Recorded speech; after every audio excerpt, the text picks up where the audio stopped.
Adam. Come on, come on, get fly with us. Yo, jump in the whip and ride with us. Come on. Crazy city people get brainwashed. What you say? Yeah. What you say? Yeah.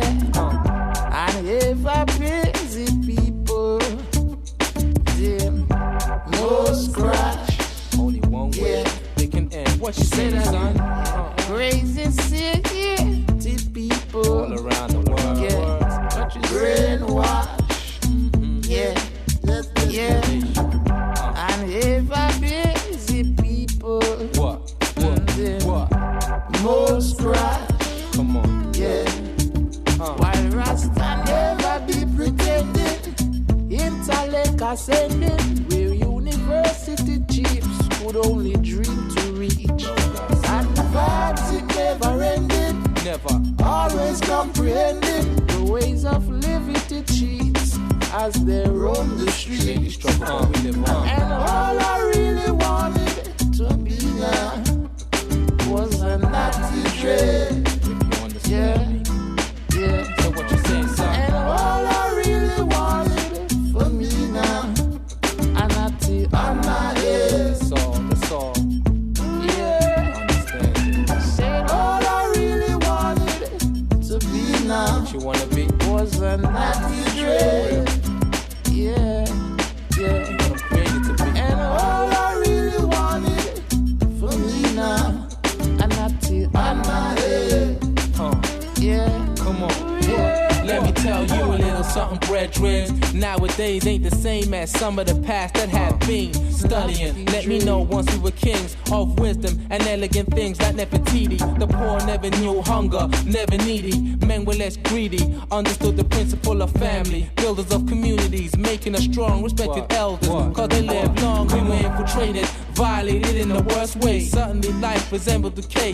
Who would ever thought something devised in 55 could even last this long and cut like knives? Now millennium, hustling, trying to survive. All oblivious, we running out of time. Check CNN or ITN if you need sign. Now it's time to put the back to the grind. And all I really wanted to be now was a natty dread. What you wanna be? Yeah. Tell me again, Yeah. son. Know what you wanna be. And all I really wanted for me now, a natty on my head. Just a righteous living. Yeah. Just a righteous Oh, living. yeah. Was that too much to ask? Oh, I don't think so. yeah. Ask myself. Yeah, nah. Feel where you coming from. Was that too much to ask? You, I ask myself. Yeah. Yeah. So what you say again? And all I really wanted to be now was a natty dread. Rules conquest. Yeah. And all I really wanted for me now, a natty on my head.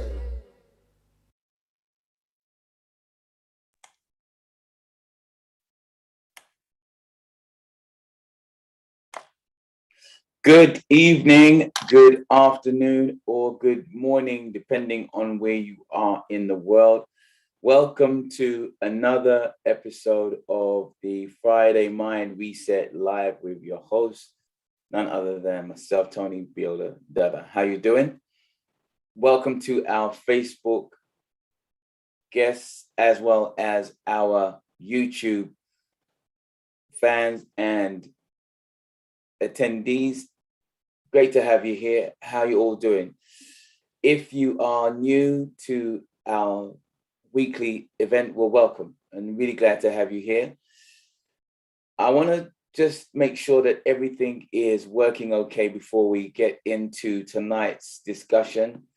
You know, each week we have a different discussion topic. The theme this month of September is relationships.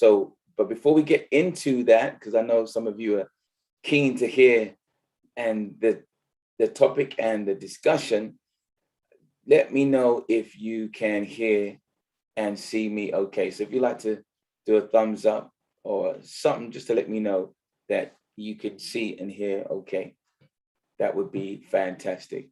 Okay, so Zora can see me. This is good. Beautiful. So welcome. So it's we're in September. We're treating the month of September by focusing on relationships. But just to give you a recap for those of you who are new, our Facebook family and our YouTubers, what is this? What is it that we're doing here? Well, these weekly sessions are really an introduction, really over 5 months. What we focus on is what I refer to as the 5 pillars of success, born out of my book, The GPS System, which stands for Grow Personal Success System, not Navigation System. You can check it out on Amazon. I wrote that book a few years ago, and as a result of the questions that people began to ask me, I then found myself staging coaching, mentoring sessions and courses. And really the foundation of that is really what we're really focusing on today and over the 5 months, that there are 5 key areas. This is what I found, that there were 5 key areas, I call them success pillars, that if you give attention to them, they will begin to change your perspective about yourself and about the world around you. It seems so simple, but what I found is that people generally do not have this expanded view of themselves. And as a result of lack of focus, because if something doesn't exist or it isn't real to you, then it has no bearing. And so just by bringing attention to these 5 areas, recognizing that these are 5 areas that need to be looked at simultaneously, only then can we begin to build a vision, a unique vision of success. And so those 5 key areas are your mental and emotional state, your financial state, the state of your relationships, which is what we're treating today, the state of your health and your well-being, and I think what was the last one, the state of your health and your well-being, your business, your money, your relationships, that was the one that was missing, of course, spirituality. And so each month we focus on one of these areas just to begin to give you an introduction to the GPS thinking system, because it really is determined by the belief system that you have and how you think. You see, we're in the business of education, but educating people with a right knowledge, not the education that enables you to go and get a job. We all know that those don't exist anymore. You only have to listen to the statistics that are coming out of the news that I heard yesterday, the number of young people who just can't get a job. No, we're not talking about that form of education. You see, for almost 30 years now, I've been promoting a different form of education, an education that allows you to take responsibility for your life by being empowered and focusing on these 5 key areas, as well as your gifts, your talents, your abilities, and finding out what your vision of success is. And this is really what is the Grow Personal Success thinking system. But as I say, for 5 months, we focus on each of these pillars just to give you an introduction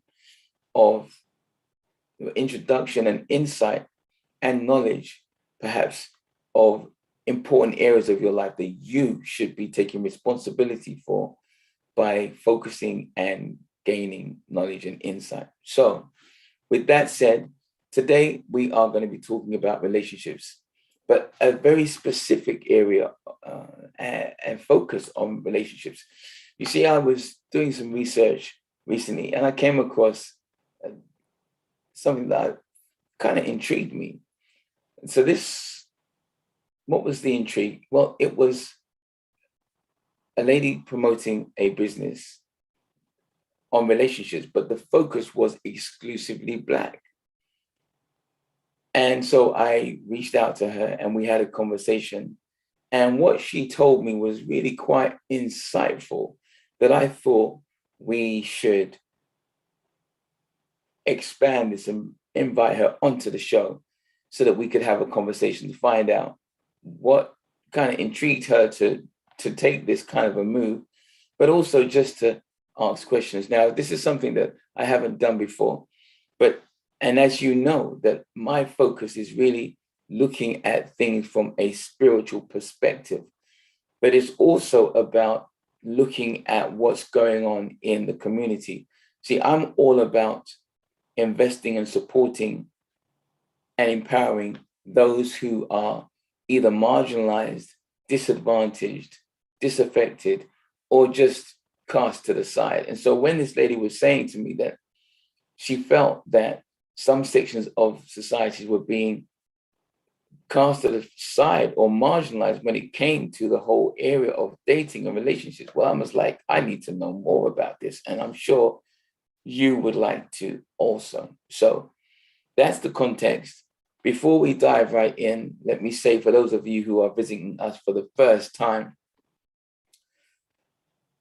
tonight, the format, as always, is based on two sections. Part one is where it's open to our guests, whether you be on YouTube or Facebook, and you get to get a flavor of what we talk about. But then part two, which will happen around 9 o'clock, that's when we go private for our members and our members exclusively. You see, that's where you get the opportunity to ask questions. And if you know my acronym for ask, it's asking is about always seeking knowledge. So if you are a seeker, then you will know the importance and the value of being able to ask experts questions. And so this is what we get to do around 9 o'clock. So if you would like to join us, if you are not a member, one of my colleagues will put a link in, whether it be on YouTube or Facebook, and it is a paid subscription on a monthly basis, but you get the opportunity to ask your questions privately. Some of the experts that we have charge hundreds of pounds for you to be able to have a session with them. We don't charge you that, and you get to ask questions of a number of different speakers across the month, the entire month. Next week, I'll be having my good friend Geneviève, who I've had the pleasure of supporting, mentoring, and coaching, who many of you may have seen her on TV last year, where she was part of the team on that TV show, Married at First Sight, a crazy show, it would seem, in that people come together literally for the very first time, and that's the day that they get married. And so she'll be talking to us about their techniques and how they are able to match people based on their profile and their personalities and their belief systems and their values, and match them. And we can find out how that series went last year in terms of, are there still people who got married that are still married? So that's next week. But for now, I'm going to invite our guest, Zora. I believe you're in the house. I'm going to promote you to a panelist, and hopefully that should enable you to come on screen and camera, and we can do this. Okay, so are you there, Zora? I've got a lovely photo, but no visual as yet. Right. Hi, Zora, how you doing? I'm Good very evening. well indeed. Good evening. Good evening. Thanks very much for inviting me. That's a pleasure. A pleasure. The pleasure is all mine. Wow, you're looking very regal. I feel like I should have put my African outfit on, man. We could have been doing this like an African queen and an African king. You see, anyway, we weren't able to do the technicals earlier on, so not to worry. Is the lighting okay? I do have this. You are a little bit. You are a little bit. All right. I mean, we can see you. It would have been great if there could have been a bit more lighting, but hey, listen, It's not a worry. It's cool because I think we can see you, and people, I'm sure, really want to hear from you in terms of what you're about and what you are doing. So Zora, you have started a business, a dating company called Soul Connections. Soul to Soul. Soul Connections. And Soul to Soul Connections is different in a fundamental way, I think. So tell us, in what way is Soul to Soul Connections different to most other dating agencies? Well, I think for a start, it's not a dating agency. So I think that's the fundamental point. Wow. And so it's not about a dating agency. We are a bespoke introduction service. Okay. And there is a slight difference. Can you, for myself and our listeners and viewers, what is the distinction between the two? Because, yeah, it would really be helpful. Right, okay. So most people who go on dating sites, the whole purpose has been set up by algorithms, and the algorithms enable them, once they have made their change or they've filtered out individuals that they don't particularly want to meet, or people that they do want to meet, rather, it will present them with a whole range of individuals that they can skip through, tick and put them in the checkout and pay for them, or put them in the cart and they pay for them at the end. And that's the whole experience in terms of the online dating.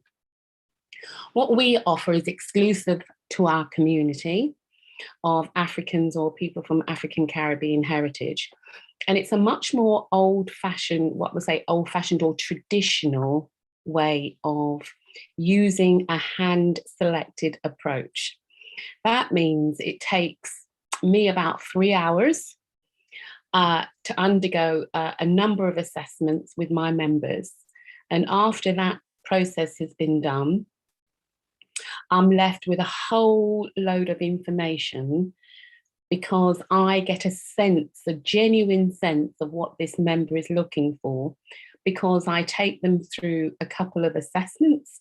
One is the Enneagram, which is a personality profile. The other one is a love languages assessment. And these are only sort of 10 or 15 minutes that they do online. And then we have a conversation. It's a chat, an informal chat. And I get to peel the layers off, so to speak. And I really get to the nub of what it is the member is looking for in terms of their life partner. Okay. So you make the shots. You call the shots, right? If you want to call it like that, yes. So you were saying, so the process takes you 3 hours for each person? Well, I say 3 hours. It's probably about 3 hours because they have to go away. I send the prospective member, a link. They do the 2 links. They send me the details, the analysis of the outcome of the assessment, and then we talk it through over this. And it does literally take 2 hours. And it sounds very lengthy, but it is a very enjoyable experience. I don't want people to think that, I don't have 2 hours, what on earth can she ask me about in 2 hours? But for the members that I actually have on board, you can be sure it is pain-free.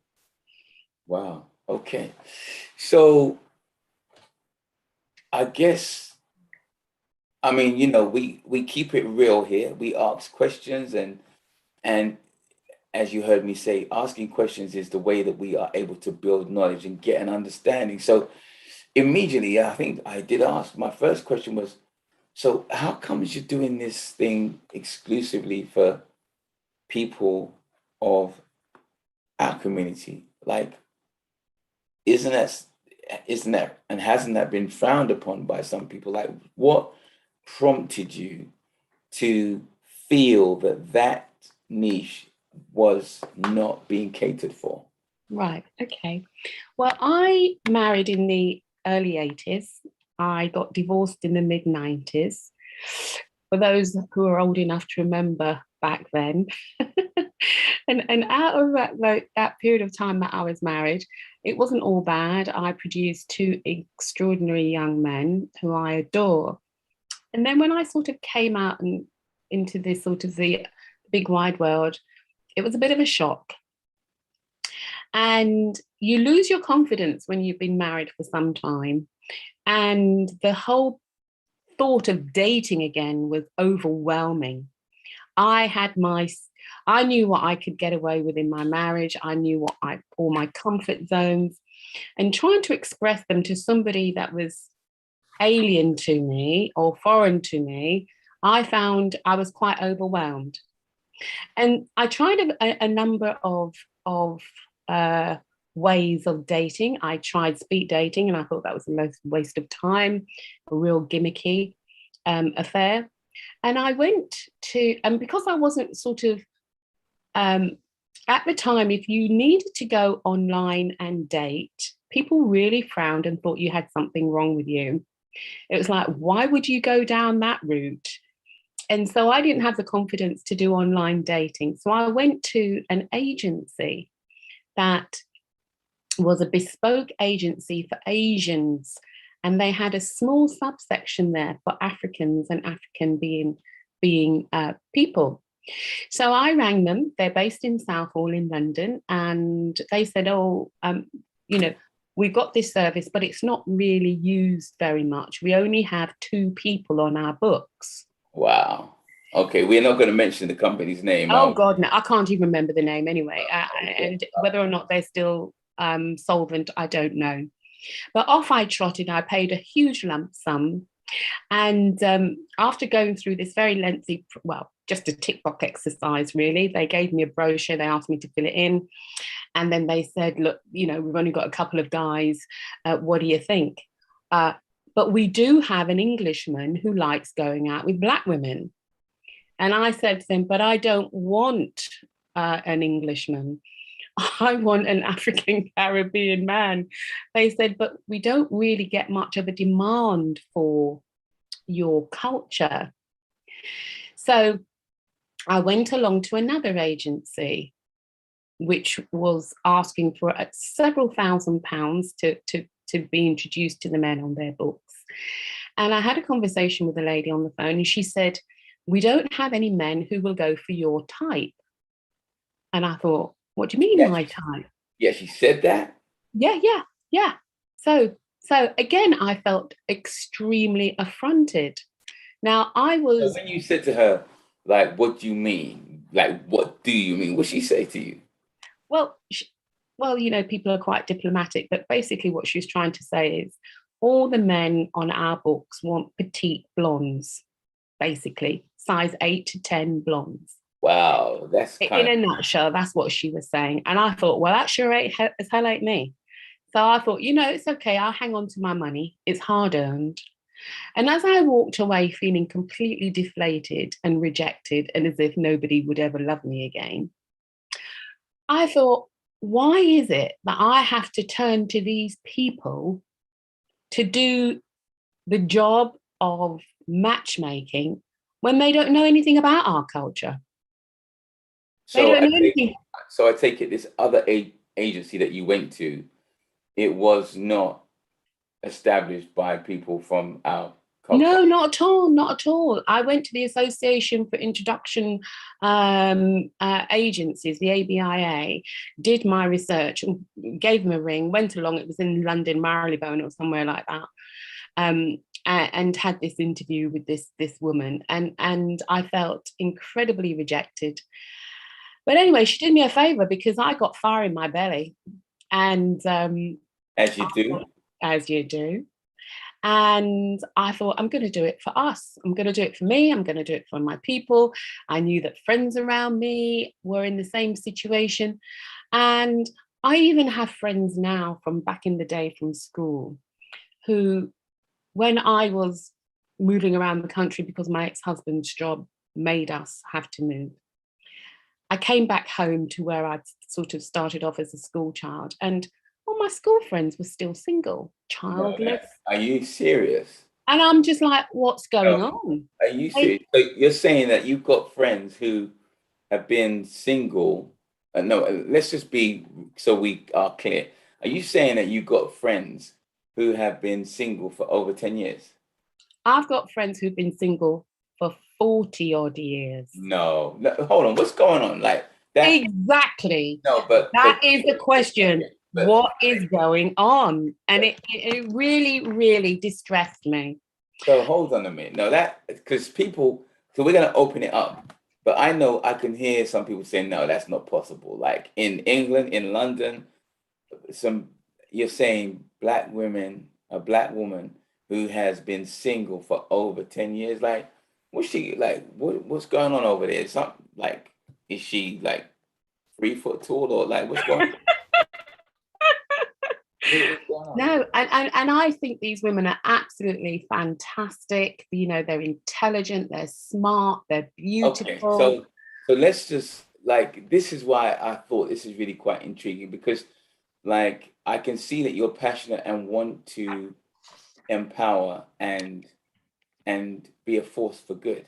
So I just wanted to kind of expand a little bit and just for my own personal curiosity, I want to know, like some people might say, well, could it be because the women in question maybe too intelligent How or can you be too intelligent? That's a crazy thing to say. well, no, but I know I'm saying it because I know some people may think that, look, let's keep it real. We know, like, where are we now? 2021.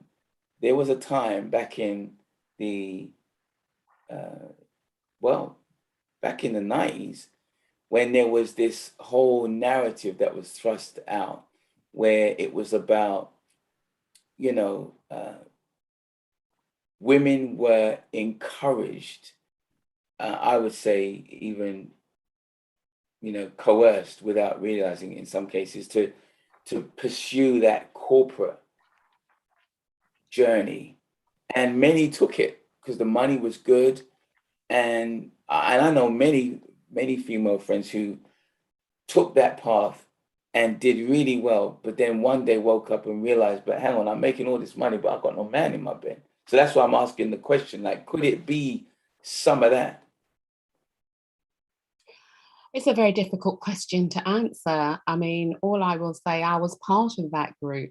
I was part of the corporate world, but that didn't stop people from pursuing me. And sometimes it's the vibes that you give off that you are, the problem is that sometimes in the corporate world, you can carry over these behaviors into your personal life. Now we're getting somewhere. So I hear you. So And could so, I see carry on? yeah, I was going to say, and so the wall that you build up around yourself as a corporate individual sometimes creates an invisible barrier when someone's trying to get to know you. Right. And it is subliminal. And I know a lot of intelligent women where it's not intentional, but they sometimes don't realize that the persona or the behaviors they have to adopt in the corporate world doesn't make them any less lovable, or they need to accept that they've got vulnerabilities as a woman. Wow, this is beautiful. Like we haven't rehearsed this, right? We haven't. No. But I just felt your vibe, and I knew like if we just keep it real, we're gonna get the realness. Because so I think what you're saying is absolutely true, and this is why I sense intuitively that I think you and I are gonna be able to do some good work together. Because yes, I mean some of the things that you were saying to me, like women being single for decades. That is a travesty from our It is. community. That's a Absolutely. travesty. And as someone, if you know anything about my track record, I'm passionate about empowering our community, particularly young people and women.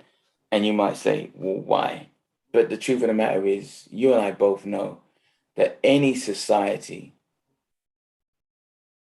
the women and how and where the women are placed and revered in the society, it determines how successful that society is going to be. Mm-hmm. And so, as you said, it may well be the case now, on looking back, that in pursuing those positions, the mannerisms that one has to adopt, you don't realize, you're trying to fit in the corporate world, not realizing that, and this is why I say it's almost by design, that it's set up in such a way that by you pursuing that, you're not realizing that you're becoming alienated from the other community. So for me, I think what you're doing is fantastic, but I think it's also about us educating ourselves and empowering ourselves so that we have a mindset that is focused on truth and what's real. Absolutely. And that is what I hope the service brings. For me, it brings a sense of authenticity. By me spending 2 hours with someone shows that I care, that every relationship where the outcome is a successful one is one that I have a huge investment in. From a personal point of view, because I want their success as much as I want their success. I want the longevity in terms of the outcome to ripple across our community in the ways that love is designed to, love without barriers, love that is free of expression. And the reason why I do it for our people, because I know historically and from ancient times, we are a people, we worked with the earth, we worked with the land. For us to connect on a cellular level is something that is akin to our community. It's in our genetic code. Now, if you look at some of the Caucasians, if you look at historically how they behaved in such an aggressive way, they have, they've infiltrated countries. They were barbaric. I'm talking historically now. I'm talking about the Vikings and the rulers, the Romans of centuries past. But Right. all of that behavior, I do believe, is part of the genetic code, which is very foreign and alien to our ancestors. Wow, you're saying some controversial stuff right now. And I'm happy to stand by it because I sit in my truth. And people have asked me on a number of occasions if I would consider entertaining, opening up the service to people from other walks of life. Because they may have a sexual or a fantasy or desire to be with them. And I'll tell you, a lot of fetishing that goes on out there, I can tell you. There's a lot, really? Okay. Oh, my goodness, and because barriers have been broken down and people are very open about their sexual expression and preferences now, it goes without saying that, it's almost if an Englishman gets a Black woman, she becomes a trophy partner. And vice versa. But you know what? Is it true? I checked the other day. What is this ITN news reporter? Is it Snow? What, Jon Snow? Yeah. Oh yes, he has got an African wife. Yeah. I was like, have you not noticed his ties and his socks? He always bright, and they do have African references in the. I was like, go on, Jon Snow. He's about 70 something, and he has. I think they just had a baby recently. Oh, and yeah. I mean, don't ask me how I get drawn to all of this kind of stuff, but we're talking relationships, and that very point, I just thought, wow, isn't that interesting that here's this man, he's definitely in his 70s, and I think his wife's in her 40s, a very intelligent African woman. But he's divorced his wife and 2 children, and this is where he's gone. So I'm just saying, to support what you are saying, that yeah, people like different things. But coming back to the whole thing about our people have a different kind of way when it comes to relationship. You know, some people would argue, is that really true when we look at the statistics in terms of the high number of divorce rates within our community? Because some would argue that that might have been the way in ancient times, but the new generation have so much immersed themselves into this culture that by default, they've also lost their way. What would you say to that? Well, all I will say that we have been so fractured for centuries as a community. Through default, we have done our best to cope. Those coping mechanisms has meant that we have snatched at this and grasped at that. And we have had no definition about our path and purpose. We have adopted and adapted whatever we could to stay alive. But I don't necessarily think that it has been true to our soul or the integrity of our people. And that is why I'm very determined that this will be a service that stays true to our people. And what I'm absolutely, I have to say, I didn't set out to do anything that was revolutionary in the beginning. I was just providing a service where I felt there was a gap. But it has since transpired that there are no competitors. I'm not up against anybody else at the moment who's doing what I'm doing. Okay. And all of my research has basically brought me to a point of zero. And it just goes to show, you have to ask yourself, why has it taken till 2021 for a frustrated Black woman who cannot find or hasn't been served in the way that she believes that she needs to be served, or her community to be served, to get to this point where I felt that I've had to actually take action? Okay, so a couple of things there. I mean, you said some really interesting words, like people having to grasp and the path and the purpose and fulfilling our soul nature. I'm all about that. So if you have got a business that is, there's no competition, well, you know, I'm in the stages of putting together our, I've got people who are, let's just say, they are keen to invest in businesses that are within the community and that make good business sense. So, hey, there's probably a conversation for us to have a look at. But I want to pick up on one thing that you said that you want to serve women who believe that and men. Okay. And I want to pick up on this question, this word belief, because obviously you know a little bit about the work that I do. And from a spiritual perspective, what I've come to realize and recognize is it is all about belief and perception. And that literally, depending upon a person's belief system, that is the reality that gets created. So, for example, could it be the case that if a person believes that there are no Black, well, let's be very specific. If a woman is entertaining the idea or belief that there are no good Black men out there, a statement I have heard for decades, so much so that I was so peed off, I actually had to go and record a song and bring brothers together. I mean, so that's the other side. My question is, what's going on in some women's heads that they would believe that there are no good Black men out there? Because perhaps that might be the reason why they ain't finding them.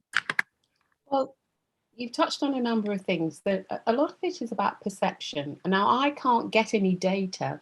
So because I've done my research and there is no data, not that relates to Black singles in the UK. Wow.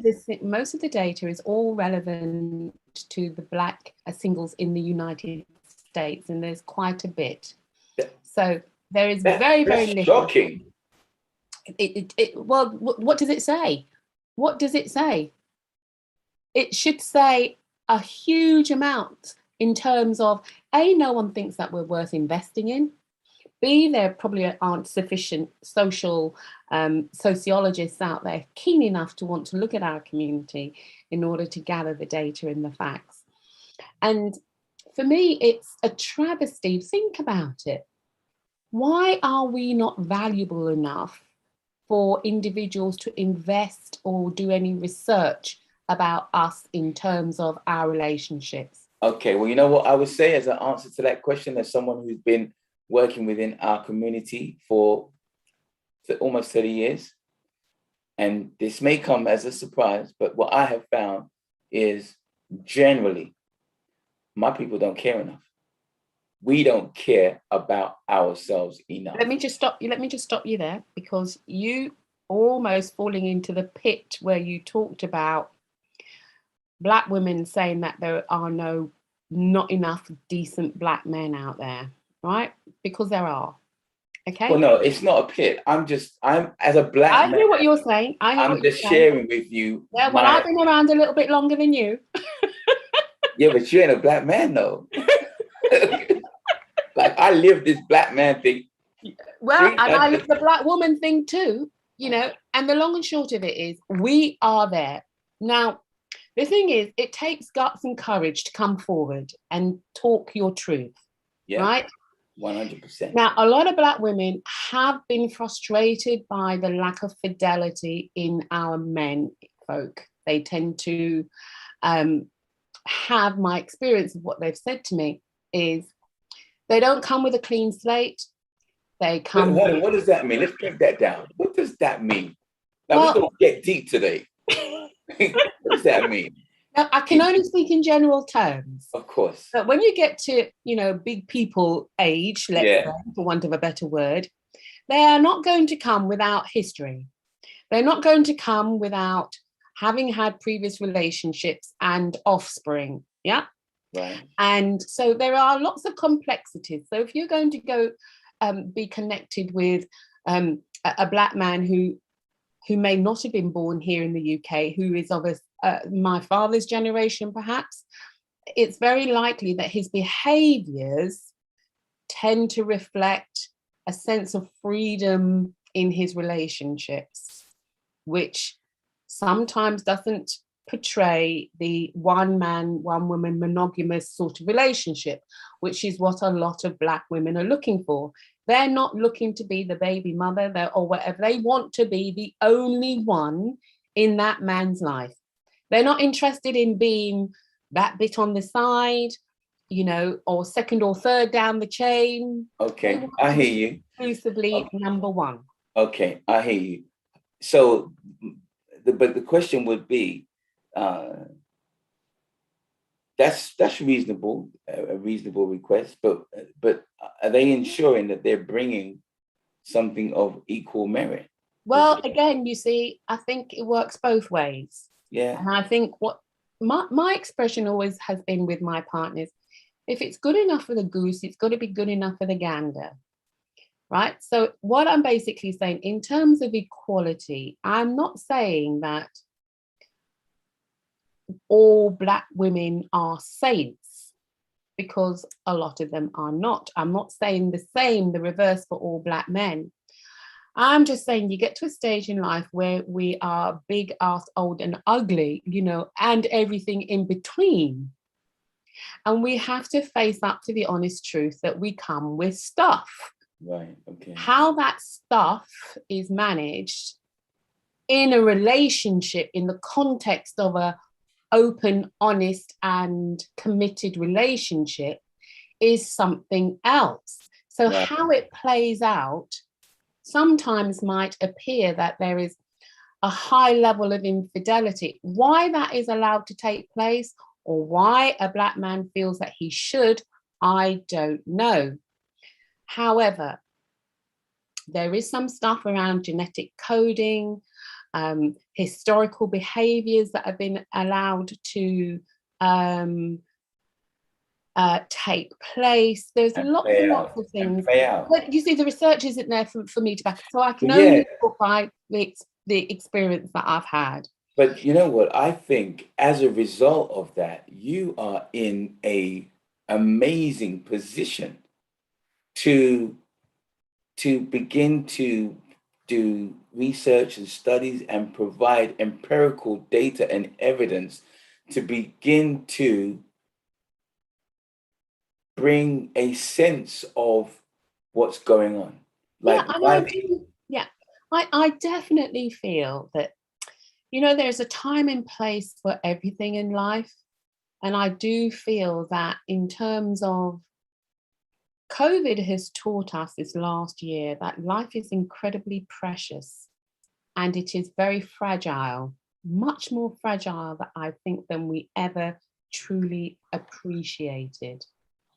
And when I had COVID last year and I was very close to being admitted to hospital and my children were around my bed almost reading the last rites, you almost have instant flashes of, if I don't wake up in this bed tomorrow, what the hell would it feel like to be dead? How wow. will I be able to grasp? How do you let go of experiences that you take for granted on a day-to-day basis? Now, you're going to go to bed tonight, and the assumption is that you will wake up in the morning because you'd had no plans on dying tonight, I hope, God willing, No, I right? ain't saying that. But if God's got a bigger plan for you and he decides that tonight is going to be the night that you meet him at the pearly gates, in terms of the reflection on your life and what you have done in terms of your life purpose, would you feel that you had done the best by the opportunities that have been given to you? Are you actually asking me that question? Yeah, indeed. Well, I would say yes, because I've been living my life purpose. I've been on my life journey I'm now in my 39th year. But you know, I'm not like everybody else because I'm on my soul journey. But you're right to ask that question. And it's a valid question because I actually believe that if we were to COVID has given us an opportunity to reframe everything and keep it 100% real because many of us have not been keeping it real.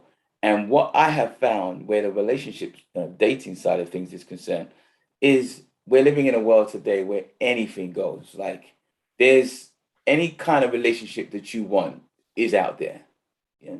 So it's really about you being honest with yourself as an individual and understanding what you want. Now, my approach is that when you're on your purpose, as a wise man said to me last year, he said, when you're on your purpose, you don't have to go running up and down looking because that partner will find you or you'll find each other whilst on your purpose. Now, he's a very spiritual brother. And I kind of agree with him. Now, it may not be the same for women, but I think the point that I'm making is all of this has given us an opportunity to reset, to do a personal reset. Hence, we have our course, Mind Reset, in terms of people asking themselves, what do I really want? Because you know what I found? So in my work, most people don't know what they want. So if you don't know what you want, how are you going to find it? Especially Well, when it it's comes not to even relationships. how you're going to find it. You might have it and not even be aware that you've got it. Now you're talking. You see, so how do you know what you've got unless you know what you've got? You know, I said to someone the other day, I can't blame you for what you don't know if you don't know. Right. But when you do know, let's pray that you do use the information that you now know. But I can't sit here and blame a man for information that he doesn't know. Because if he doesn't know that he doesn't know, he simply doesn't know. Exactly. And so, you know, you and I were echoing the same point. You don't know what you don't know until someone shows you. And that is the key element. And Because sometimes they might not even see it. You see, they can only do it when they're ready. A man will only see or hear when he's ready, in the same way that in a relationship, they will only see or hear or feel even when the time is right. you see, I think I kind of disagree with that in the sense that, yes, that might be the case, but then that would be why we're having the problems that we have. Because at the end of the day, truth is truth. And if we are, as individuals, on this soul journey to find our purpose and live fulfilling lives so that when our time comes, we can say, you know what, I did my very best, then here is the thing that I found. It requires of us one thing, and that is to be always a student, meaning your mind is always open to be teachable. You see, if we are closed-minded until we think we're ready, well, that's the reason why things ain't gonna work out. Because it's a mindset. Your role as a teacher, and I teach too, is to bring that awareness into the consciousness of your students, right? So that when you finish doing whatever it is that you need to do whilst you're working with them, they're left with an aha or some sort of revelation that is lasting, that they can apply to their lives or their areas of work. And that's essentially what our role is. Yeah. Now, that's when what you want to do. people, my role, I didn't realize it until recently, is to bring people together through my service to not only to connect them, because we're going to be I have someone in my service who's a psychotherapist, sorry. And he is based in Brixton, and he does a lot of work with his clients in and around the local area. So what I found was that a lot of men, especially, strangely enough, people expected them to be the stronger party between men and women. And they were actually the most fractured and most vulnerable out of the two parties. And so what, did that come as a surprise to you? In a way, it did, because and I tell you how it has been enforced or endorsed. I had a pastor ring me the other day, and she said, I'm so pleased that you are doing what you're doing, because I have so many men and women in my service, in my community, who are desperate, who are lonely, who need companionship, who are looking for companionship. And I want you to work with me so that we can help them bridge that gap. Right. Now, if you're saying that kind of stuff, then this is why I sensed I wanted you to be on this show. Because if you're really about that work, then we should have a conversation and look at how we can work together. Because I know because I've been saying for decades, you see, when you look at things from a spiritual perspective, whether you're religious or not, but I can make that reference. You know, in the good book, it talks about when a man finds a good woman, he finds a helpmate. Well, just that sentence makes it very clear. Like, I don't understand why people don't get it. For someone to be a helpmate means they're helping the other person. That means they're stronger than the other person. So it's right there in the good book. But even in life, in the work that I've been doing, I've seen that women, when we look at the feminine energy, the power that women have and hold, and perhaps are sometimes not even aware of, that's what causes relationships to fracture. Because a woman might turn around and just say something and not realize, because she's thinking that as society has conditioned us to think that, strong Black man, don't show your feelings. But you could have just said one word and it broke his heart, literally. I remember going on an event, a weekender, back in 2006 or 7, with a church organization called RUAC, and they're based in Brixton, you might know of them. 60 Black men. I've never done anything before, and I've never done anything like it since. 60 Black men were together for a weekend. Now, I've raised my 2 children as a single parent, and I thought I had it tough.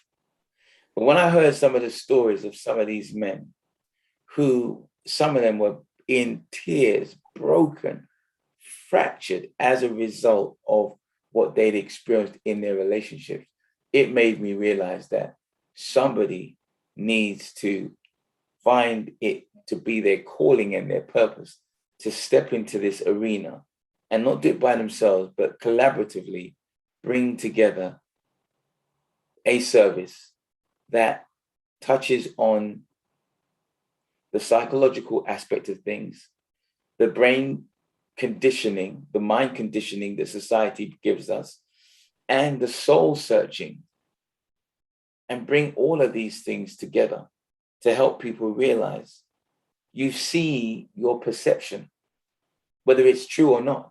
Mm-hmm. So if you believe there's no good black men, if that's what you believe, that will be your real life experience. Indeed. And we know that it's very different. But getting back to the point of the service that we will at some point be developing, when we held our forum and when I went on a number of other platforms, what we found was that the men were saying awful disparaging things about women, black women, and black women were saying awful disparaging things about black men. And what is that? I couldn't work out, where did this happen? What gave them the entitlement to do this on public open platforms? Oh, is that what was happening on open public platform? They were just dissing each other. Well, no, when you go and you listen to these recordings, you go on YouTube and it's open fodder. And I'm just thinking, it's bad enough when the outside world are criminalizing us and basically looking down upon us. I thought the last thing we need to do as a people is to be looking down on each other. Yeah, absolutely. And getting back to, sorry, let me just spin back a little bit. When I was telling you about the pastor and she was telling me about how she wanted me to help her in her community of parishioners. She said some time ago that they held an event at her church for men and women. And she said the men were late, they turned up, they weren't dressed properly for the occasion. Oh man, brothers letting the side down. Yeah, exactly. And she said it was like a dinner dance and they turn up not appropriately dressed, etc., etc. And she said the ladies in her community were so upset. So I said to her, why did you think that was? So she said, when we sat down and we looked at it and we reflected, she said a lot of the men had so many fears that they hadn't addressed before they came to that event. And she said, I didn't realize how vulnerable the men were, more so than the women. Well, I need and to talk how to your much support that they need. That they need. Yeah, well, you need to hook but me it's up. Not just that. It's just not that church. It's men in our community. Yeah, needing that support. Yeah, but I'm saying we could start off with one church. You need to hook me up with it because I could have told her that 20 years ago, and I have been saying that. The reality is, I think that nothing before its time. And so, although I've been saying it for decades, what I have found in the last 10 years, and it's only in the last 10 years that we as a community have got to such a state, and I believe because of, from a spiritual perspective, the change that is occurring in the hearts and minds of people, we have only now got to a point where we're comfortable to talk. The traditional perspective, whether you're from Africa or the West Indies, the Caribbean, you don't talk your business out. Yeah. So the whole idea and concept of going to see someone or having a coach or having a therapist was completely alien to us until recent times when people. But don't forget our social circles were such that they were much tighter. We are very loose and fragmented. I have a son who's working in Brunei at the moment, and I can only speak to him through FaceTime. And you know what I mean? So our culture is, people will expand their wings because they want various experiences in life. Don't forget, when we were growing up, our parents came from a very tight culture. And where I grew up, where people were throwing partner, the house was full on certain days of the week, Everybody was coming and dropping off their money. The house was buzzing. My mother always set the table for 2 extra people that didn't exist, because we knew that at some point someone would knock on the door and mum would say, just come and join us. Now, if someone turns up my door today without making an appointment, I'd be thinking, where are they going? How do they know I'm in? I've got things to do, so our lives are very different. So how do you think that your service is going to accommodate this fast changing pace? Because what you're doing is traditional, it's based on a traditional perspective. So a couple of concerns for me, I'm thinking, wow, you must really care a lot, because what's going to happen when you get like 100? Well, the plan is to get 250 by Christmas. And so you're going to spend 500 hours between now. Yeah. Well, you see, it's not just me. I'll have a team. Okay, no, because you said that you spend. Because we're growing. We only launched on the 31st of July. So we're very new. We're only a month into our service. Okay, so currently you spend 3 hours, but in time, that 3 hours is going to be taken up by some of the members of your team. Oh, yes, absolutely. The team must grow to accommodate. Oh, wow. Yeah, because I was thinking. I mean, there's no way at the moment that I mean, you just need to do the maths and realize that I'd exactly. That's what I was thinking. I was like, okay, she's really passionate. Okay, so we need to really get the word out, don't we? But I think, would you say that, yes, it's a service, and I like the fact that you're going to be putting on events for people to come and meet each other. But do you not think there could be some value in putting on some discussion events? See, and let me say the reason why.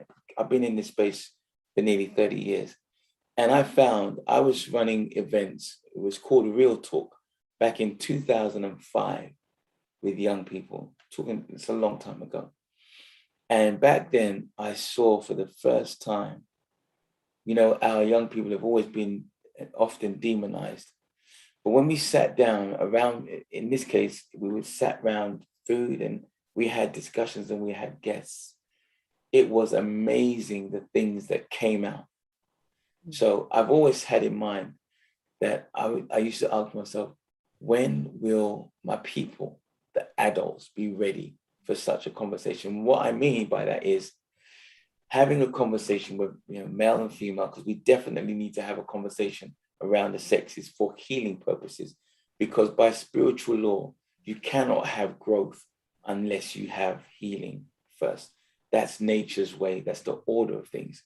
And I believe that someone like you who cares, a woman housing the feminine energy, might be just the kind of person that's required to bring this kind of a setting. Because you see, the healing can only happen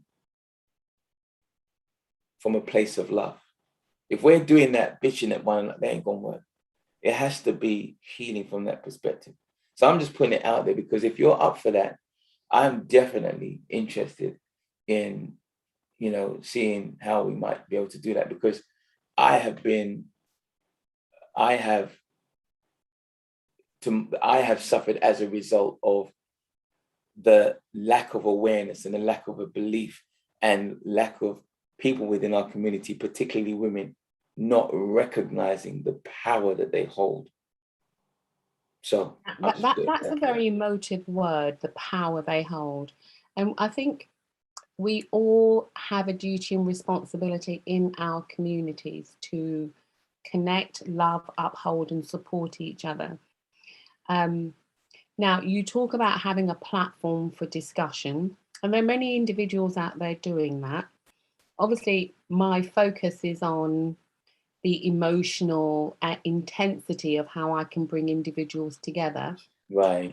If you genuinely believe, now there's only so much in terms of sort of the service. I know that the service, we need to reach out to men to hold their hand, to support them in that healing.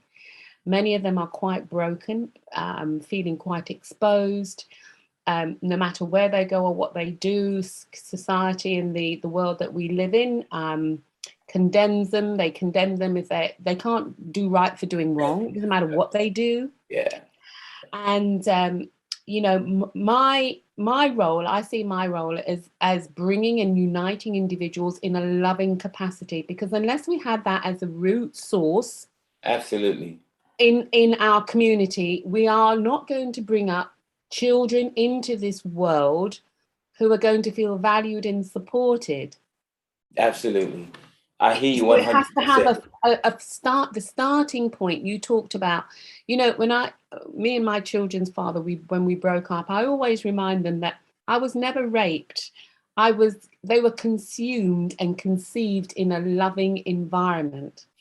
Yes, and that's a beautiful thing to say, because we're living in 2021, yeah, and the reality of many people's situation is that ain't the case. That's not where young people are starting from. I've worked with young people for 20 years, and I can tell you some hella stories. Yeah. So my point being that it needs to be openly discussed and acknowledged where we are coming from, because unless we are able to talk about those places that we're coming from with every and any attempt, look, you know, someone can want to be in a relationship and they can meet the person of the opposite sex that is an amazing person, amazing. However, because of their mental conditioning and their inability to have healed from the previous relationship, they literally project their view, as I'm sure you can appreciate, they project their view of what a man was or what a woman is based on their previous relationship to the new relationship. So with every effort, it is broken. Yeah, and don't forget the power of the media. The power of the media is instrumental in the way that a lot of our people of our age group, a lot of the younger individuals, they don't know any different, because they've never been exposed to anything else but what they have experienced. I agree. And I think the reason why I make the point is because I'm mindful of the time, and I want us to go into the private Q&A.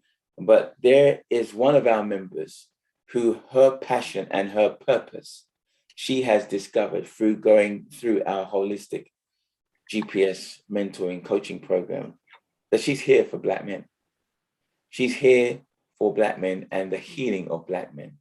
I think you two should get together and have a conversation, because if you could have a conversation and find some middle ground where we might be able to facilitate an event in partnership with yourselves, you know, structure it in such a way that it makes sense.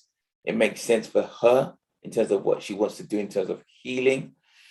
And then if she can bring healing to some of these Black men and then hook them up with you, and you've got some beautiful ladies for them to, I mean, come on, it's a recipe for success. That's what I'm talking about. I couldn't have created it better myself. That's what I'm talking about. And as a creative, that's what I do. I'm like, I bring these things together. So definitely, I know that, let me just check. She may even be here this evening.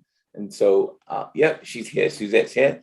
So definitely, like Suzette. So I'm putting it out there, and it's on camera now. So 2 women from our community who are saying that they're about this, I want to support that to enable it to happen. So there you go. So someone says, hi, Zara. Who's that? That is Suzette. So don't worry, we're gonna chop it up in a moment in the group, in the private group. But what I'd like to do now, really, just to enclose, thanks for such an open conversation and discussion. How might people connect with you if they want to find out more about your service and what you do? Okay, well, I'll put it in the chat if I can find the chat. They can get in touch with me on they can go online on www.soul to Soul Connections, and that's connections, CONNEXIONS. Okay, well, I'm sure my team Nettie will stick it in the group for you on both. If you could stick it, Nettie, on YouTube and Facebook. I'll do it whilst I'm here. And or they can ring me on 07918 155 625. Okay, beautiful. And so what would be the lasting impression that you would like to leave our guests who are joining us this evening? All right. What message would you like to leave them with? You know, I want our people to just regain the self-belief that we can and we do, and we are wholesome and we are enough. You know, I think we constantly feel as if we're swimming against the tide of life. And now, in my view, is the time to take stock, engage, and rekindle some of those self-beliefs. Because if our forefathers didn't have the belief that they would survive all of the madness around them, we wouldn't be here having this conversation. Well, that is a beautiful closing point, and I totally agree and concur that it does come down ultimately to self-belief, i.e., what belief system is operating your life. And if we can honestly take stock and address that, then we can begin to heal. Until that's done, if we can't love ourselves, ain't no way we're going to be able to love anyone else. And that's the truth. Mm-hmm. So there's an opportunity for us to do some stuff. Let's see. Yeah. I'm ready. Are you ready?